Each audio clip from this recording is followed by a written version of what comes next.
Hello guys! Welcome back to my channel! Ipinapakilala ko pala sa inyo ang bagong mga family members dito sa amin.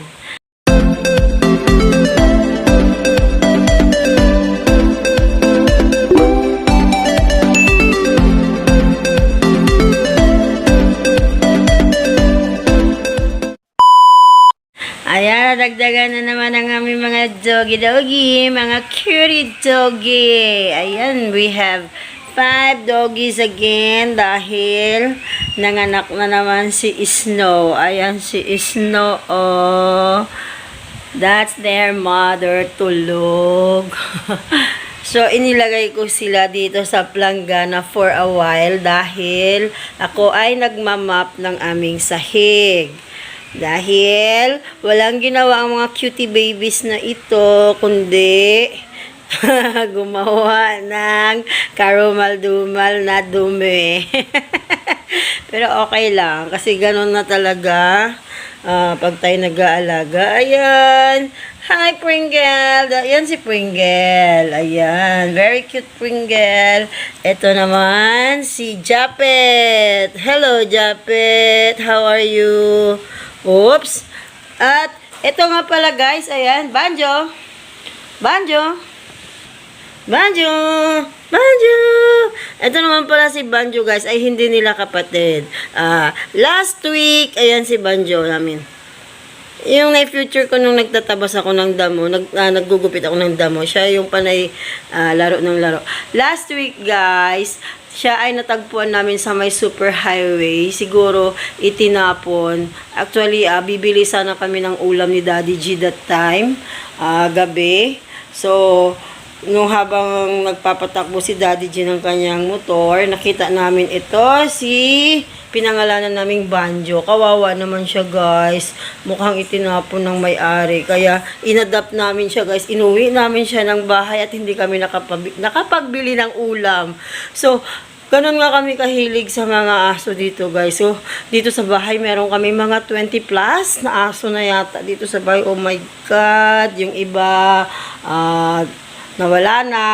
Kumbaga, nategi na. Yung iba naman, ayan, nasa labas sila ngayon. Lahat sila po ay kasama namin sa loob ng bahay. Kaya, ganun na nga guys, kami pa yung nag-a-adjust. Tignan nyo naman, oh, sila pa yung mga nakahiga sa aming mga upuan. Ayan pa yung isa, si Kisses, oh. So, kami na mga tao ang nag-a-adjust guys. Si Daddy G kasi sobrang hilig sa mga dog. So, ako naman, support na lang tayo. O, diba? Hanggang sa, ako na rin ay, natutunan ko na rin magustuhan silang lahat. Ayan, tignan nyo. Tignan mo, natutulog sila guys, oh. Ayan, yung mga magkakapatid. Ang cute nila tignan sa loob ng planggana. Ito naman, si Banjo. Pinangalanan kong Banjo. Kasi yung anak kong panganay yung sundalo is Jovan. Siya naman binaliktad ko Banjo. Ay nako, lagi niyang inaaway itong 5 to. Pag nagdidede sa kanilang ina, nakikidede na rin itong si Banjo. Ayan, tulog-tulog si Banjo. Maya-maya pag nagising ito, kukulitin niya itong 5 to. Aawayin niya. So, ayan guys. Sobrang stress reliever, kumbaga, pag tayo ay may mga alagang mga puppies, mga doggies, ayan, ako, tiis-tiis lang dahil kahiligan ko na rin sila guys. Kahit na inuubo-ubo na ako dahil allergy nga ako sa kanilang mga balahibo, pero tiis-tiis lang talaga guys. So ayan, they're so cute. Ayan, si Japet, ipinangalanan namin sa PBA player ng Ginebra. And of course, si Pringle din, another PBA player ng Ginebra, natutulog. And, ayan si Brownlee. Ayan. Kung ano mga pinapangalan ni Daddy G sa mga aso niya. Mahilig kasi siyang manood ng PBA. Ayun. Yuhu! Ikutin natin sila.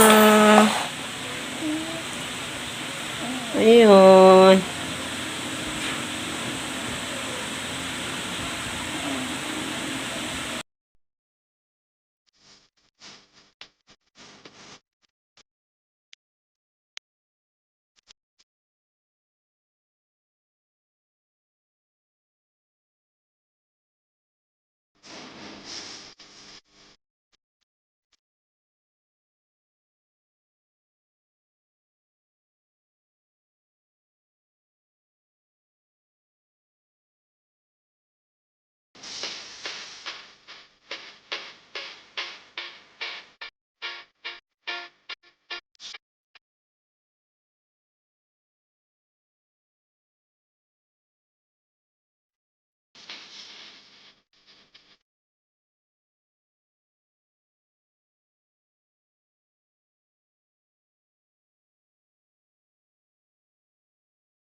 Diyan po nagtatapos ang ating vlog for today, guys. At sana nagustuhan nyo ang aking video.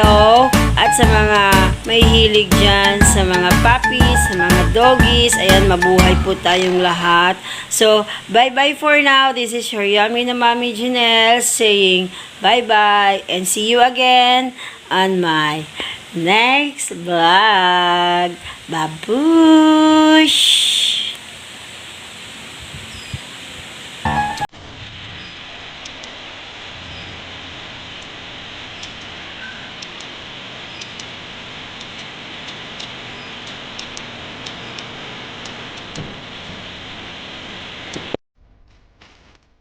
Easy.